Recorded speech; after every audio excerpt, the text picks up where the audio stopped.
Channel. അപ്പോൾ നമ്മൾ ഇന്ന് വന്നിട്ട് ഗ്ലോബൽ വില്ലേജ് എക്സ്പ്ലോർ ചെയ്യാൻ പോവാണ്. യൂഷ്വലി നമ്മൾ ഈ വിൻ്റർ സ്റ്റാർട്ട് ചെയ്യുമ്പോഴാണ് ഗ്ലോബൽ വില്ലേജും ഓപ്പൺ ചെയ്യുന്നത്. അതിൻ്റെ ഡേറ്റ് കറക്റ്റായിട്ട് എനിക്ക് ഓർമ്മയില്ല. അപ്പോൾ ഞങ്ങൾ യൂഷ്വലി പോകുന്നത് കുറച്ച് അങ്ങോട്ട് കഴിഞ്ഞ്, അതായത് കുറച്ചും കൂടി തണുപ്പ് നന്നായിട്ട് തുടങ്ങുന്ന സമയത്തായിരുന്നു ഞങ്ങൾ പോയിക്കൊണ്ടിരുന്നത്. പക്ഷേ ഇപ്പോൾ കുഞ്ഞിപ്പെണ്ണുള്ളത് കൊണ്ട് തന്നെ അധികം തണുപ്പ് കൂടുന്ന സമയത്തേക്ക് നമുക്ക് ഈ ഒരു സ്ഥലത്ത് പോകുന്നത് വലിയ സേഫ് അല്ല. കാരണം ഭയങ്കര കാറ്റായിരിക്കും. കാരണം എത്രയോ ഏക്കറോളം സ്ഥലമാണ് അവിടെ, അത്രയും സ്ഥലമുണ്ട്. അപ്പം വൈഡായിട്ട് ഇരിക്കുന്നതുകൊണ്ട് തന്നെ ഭയങ്കരമായിട്ട് കാറ്റാണ്. അപ്പം നമുക്ക് സേഫ് അല്ല കുഞ്ഞിനെയും കൊണ്ട് പോകുന്നത്. അതുകൊണ്ട് തന്നെ നമ്മൾ ഈ പ്രാവശ്യം നേരത്തെ തന്നെ പോകാമെന്ന് വിചാരിച്ചു. അതായത് ഇപ്പം വലിയ തണുപ്പൊന്നും തുടങ്ങിയിട്ടില്ല, ചെറിയൊരു കാറ്റേ ഉള്ളൂ. അല്ലാണ്ട് അങ്ങനെ തണുത്ത് വിറക്കുന്ന സമയമൊന്നും ആയിട്ടില്ല. അപ്പോൾ നമ്മളിതൊരു വൈകുന്നേരം ഒരു 5:30 ആയപ്പം ഗ്ലോബൽ വില്ലേജിലേക്ക് ഇറങ്ങി. ഒരു 6:30 നേരമായപ്പോൾ അവിടെ എത്തി. ഇതാണ് അതിൻ്റെ എൻട്രൻസ്. ഞാനും ഏട്ടനും മുന്നേ പോയതുകൊണ്ട് തന്നെ ഫെമിലിയറാണ് പ്ലേസ് മൊത്തം. അപ്പോൾ അവിടെ ഭയങ്കര ബ്യൂട്ടിഫുള്ളായിട്ട് നമുക്ക് ആ ഷെയ്ഖ് സായിദ് റോഡ് കൂടെ പോകുമ്പോൾ തന്നെ കാണാൻ പറ്റും ഗ്ലോബൽ വില്ലേജ്. അപ്പോൾ അതിൻ്റെ ലൈറ്റിങ്ങും കാര്യങ്ങളൊക്കെ ഭയങ്കര ബ്യൂട്ടിഫുള്ളാണ്. അപ്പോൾ അതിൻ്റെ അടുത്തേക്ക് പോകുമ്പോൾ അതിൻ്റെ ബ്യൂട്ടി കൂടും.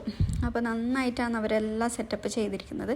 പിന്നെ എസ്പെഷ്യലി എനിക്ക് എടുത്ത് പറയാനുള്ളത്, ഇത്രയും ജനങ്ങൾ വരുന്നൊരു സ്ഥലമാണ്.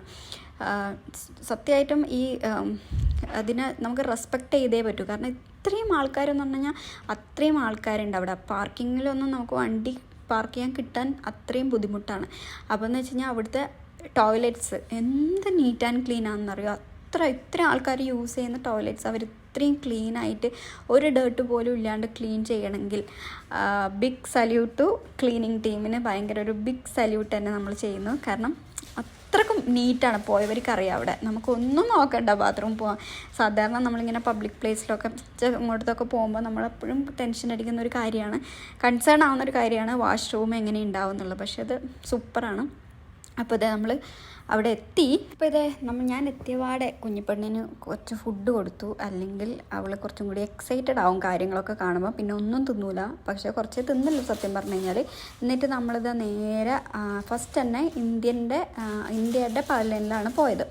അപ്പോൾ അവിടെ നല്ല കോട്ടൺ ക്ലോത്ത്സും, കോട്ടൻ്റെ വെച്ച് കഴിഞ്ഞാൽ നല്ല പ്യോർ കോട്ടനാണ്. അതുകൊണ്ട് തന്നെ നല്ല കോസ്റ്റ്ലിയാണ് സംഭവങ്ങളൊക്കെ. അതിൻ്റെ കുറേ അനാർക്കലി സ്യൂട്ട്, അതായത് അങ്ങനത്തെ കുറേ ഡ്രസ്സസ് ഉണ്ടായിരുന്നു. അതായത് നമ്മളെ രാജസ്ഥാൻ എന്നുള്ള കുറേ എന്താണ് ജയ്പൂർ പ്രിൻ്റ്, ആ ക്ലോത്തിനെ പറയില്ലേ ജയ്പൂർ പ്രിൻ്റ്, എത്നിക് വെയേഴ്സ്, അങ്ങനത്തെ കുറേ കളക്ഷൻസ് ഉണ്ടായിരുന്നു. ഈവൻ ദോ ചെറിയ മക്കൾക്ക് വരെയുള്ള ആ ഒരു സെയിം സ്യൂട്ട് ചെറിയ മക്കൾക്കുള്ളതൊക്കെ ഉണ്ടായിരുന്നു. ഞങ്ങൾ പ്രൈസ് നോക്കിയപ്പം ഭയങ്കര കൂടുതലായതുകൊണ്ട് കുഞ്ഞിപ്പെണ്ണിന് അങ്ങനത്തെ ഒന്നും എടുത്തിട്ടില്ല നമ്മൾ. കാരണം ഇവർ പെട്ടെന്ന് വലുതാവുന്നില്ല. അപ്പം ഇത്രയും പൈസ കൊടുത്ത് ഇങ്ങനത്തെ ഒക്കെ ഡ്രസ്സ് വാങ്ങിയിട്ട് പിന്നെ ഇടാൻ പറ്റില്ല. അപ്പോൾ അതുകൊണ്ട് അങ്ങനത്തെ സ്ഥലത്തൊന്നും പോയി വാങ്ങിയില്ല. പിന്നെ ക്ലോത്തിൻ്റെ കട്ട് പീസൊക്കെ ഉണ്ടായിരുന്നു. അതും ഈ പറഞ്ഞ പോലെ ഭയങ്കര റേറ്റ് ആയിരുന്നു. പക്ഷെ നല്ല ഭംഗിയുള്ളതൊക്കെ ഉണ്ടായിരുന്നു. പിന്നെ ഞാൻ ഇനി വരുന്ന ഫെസ്റ്റീവ് സീസണിന് വേണ്ടിയിട്ടുള്ളതൊക്കെ നാട്ടിൽ നിന്ന് ഈ പ്രാവശ്യം കൊണ്ടുവന്നുകൊണ്ട് ആ ഏരിയയിലേക്ക് ഏട്ടൻ എന്നെ അടുപ്പിച്ചിട്ടേ ഇല്ല. ഓക്കെ, ദെൻ നമ്മളിത് അവിടുന്ന് കുറച്ച് എക്സ്പ്ലോർ ചെയ്തു. പിന്നെ അവിടെ നമ്മൾ ഈ പറഞ്ഞ പോലെ ഇന്ത്യയുടെ എന്താ പറയുക കുറേ ഇങ്ങനെ നമ്മളെ വയനാട് ആദിവാസി മുടി വളരേണ്ട ഒരു സംഭവങ്ങളൊക്കെ ഇല്ലേ, അതിൻ്റെ ഒക്കെ ഷോപ്പ് ഉണ്ടായിരുന്നു. ഇതാണ് ഞാൻ പറഞ്ഞ ഒരു കട്ട് പീസ് ക്ലോത്തിൻ്റെ നല്ല കളക്ഷൻ ഉണ്ടായി. പക്ഷെ ഞാൻ വാങ്ങിയിട്ടില്ല, വയ്യ. അങ്ങനെ നമ്മളിത് ഇന്ത്യൻ്റെ പവലിയനിൽ നിന്ന് പുറത്തേക്ക് ഇറങ്ങി. പിന്നെ നമ്മൾ ഈ പറഞ്ഞ പോലെ ചട്ടിയും വട്ടിയും കുട്ടിയെല്ലാം പോയതുകൊണ്ട് തന്നെ കുറേ ഒന്നും കയറാൻ പറ്റിയിട്ടില്ല. കാലിൻ്റെ പണി ഒരുങ്ങി നടന്നിട്ട്. കാരണം ഇവളാണെങ്കിൽ സ്ട്രോളറിൽ ജന്മം ചെയ്തിരിക്കൂല. ഇവക്കിതെല്ലാം കണ്ടിട്ട് ഭയങ്കര എക്സൈറ്റ്മെൻ്റ് ആയിട്ട് പിന്നെ താഴെ ഇറങ്ങി ഓടും കളിയൊക്കെ ആയിരുന്നു. അപ്പോൾ അതുകൊണ്ട് അതിലിരിക്കാത്ത കാരണം ഫുൾ ടൈം ഞാനും അല്ലെങ്കിൽ ഏട്ടൻ മാറി മാറി എടുത്ത് ഇങ്ങനെ നടക്കുമായിരുന്നു. അപ്പോൾ നമ്മൾ ഭയങ്കര ടയേർഡായിട്ടുണ്ടായി. അതുകൊണ്ട് തന്നെ നമുക്ക് കൂടുതൽ സമയം അവിടെ എക്സ്പ്ലോർ ചെയ്യാൻ പറ്റിയിട്ടില്ല സത്യം പറഞ്ഞാൽ. പിന്നെ അവിടെ കുറേ സ്ഥലങ്ങളൊന്നുമില്ല, ഇരിക്കാനൊന്നും സ്ഥലമൊന്നുമില്ല കേട്ടോ. അതൊരു ഇതായിട്ട് എനിക്ക് ഫീൽ ചെയ്തു. ഈവൻ റെസ്റ്റോറൻറ്റ് ചില പവലിയൻ്റെ ഉള്ളിൽ ഒരു ഇങ്ങനെ റെസ്റ്റോറൻറ്റ് സെറ്റപ്പ് ഒക്കെ ഉണ്ട്. അവിടെ മാത്രമാണ് ഇരിക്കാൻ സ്ഥലമായിട്ടുള്ളത്. അല്ലാണ്ട് നമ്മളിങ്ങനെ നടന്നു പോകുന്നിടത്തൊന്നും ഇരിക്കാൻ സ്ഥലമൊന്നുമില്ല. പിന്നെ അതായത് നമ്മൾ കയറിയത് ഇറാനായിരുന്നു. ഇറാൻ്റെ ഇതിൽ പിന്നെ എന്തോ ഒരു സ്റ്റേജ് ഷോ ഒക്കെ നടക്കുന്നുണ്ടായിരുന്നു. അവരെ പാട്ടും കാര്യങ്ങളൊക്കെ ആയിട്ട് വലിയ വലിയ ആൾക്കാരായിരിക്കണം, എനിക്ക് അവരെയൊന്നും അറിയാത്തതുകൊണ്ട് പിന്നെ പേരും കാര്യങ്ങളൊന്നും അറിയില്ല. അപ്പം അങ്ങനത്തെ സ്റ്റേജ് ഷോ ഉണ്ടായിരുന്നു. പിന്നെ ഇങ്ങനെ ഒരു ബാൻഡ് ടീം, ഇത് ഒരു പല്ലിൻ്റെ ഉള്ളിലല്ല, ഒരു മെയിൻ എൻട്രൻസിൽ നിന്ന് ഇങ്ങോട്ടേക്ക് ഒരു ബാൻഡ് ടീം ഭയങ്കര ശബ്ദത്തിൽ ഡാൻസും പാട്ടും ഒക്കെ ആയിട്ട് ഇങ്ങനെ ഡ്രംസൊക്കെ ഇങ്ങനെ കൊട്ടിയിട്ട് ഇങ്ങനെ പോകുന്നുണ്ടായിരുന്നു. അപ്പം അത് കുറച്ച് നേരം നോക്കി. ഭയങ്കര ശബ്ദമായിരുന്നു, പക്ഷെ ഭയങ്കര എനർജിയാണ് അവർക്ക്, ഭയങ്കര സൂപ്പറായിട്ട് ചെയ്തുകൊണ്ട് പോകുന്നുണ്ടായിരുന്നു. പിന്നെ ഈ ഒരു സെക്ഷൻ എന്ന് പറഞ്ഞു കഴിഞ്ഞാൽ എനിക്കൊന്ന് ഇത് ചൈനയാണ് തോന്നുന്നു. അതെ. അപ്പോൾ അവിടെ എന്ന് പറഞ്ഞു കഴിഞ്ഞാൽ ഭയങ്കര ക്യൂട്ടായിട്ടുള്ള കുറേ നമ്മളെ ഹെയർ ആക്സസറീസ്, പിന്നെ എന്താണ് നമ്മളെ കൂടുതൽ എനിക്കൊന്നും അങ്ങനത്തെ, പിന്നെ ക്യൂട്ട് നൈറ്റ് ഡ്രസ്സൊക്കെ ഉണ്ടല്ലോ, അങ്ങനത്തെ ഒക്കെ 3 പീസിന് 3 എണ്ണം ഒരുമിച്ച് എടുക്കുകയാണെങ്കിൽ 100 ദിർഹംസ്. അങ്ങനെ മിക്കോടത്തും അങ്ങനെ തന്നെയാണ് ഉള്ളത്, 100 ദിർഹംസിന് 3 പീസ്. അപ്പം അങ്ങനത്തെ ഒക്കെ കുറേ സ്റ്റോൾസ് ഉണ്ടായിരുന്നു.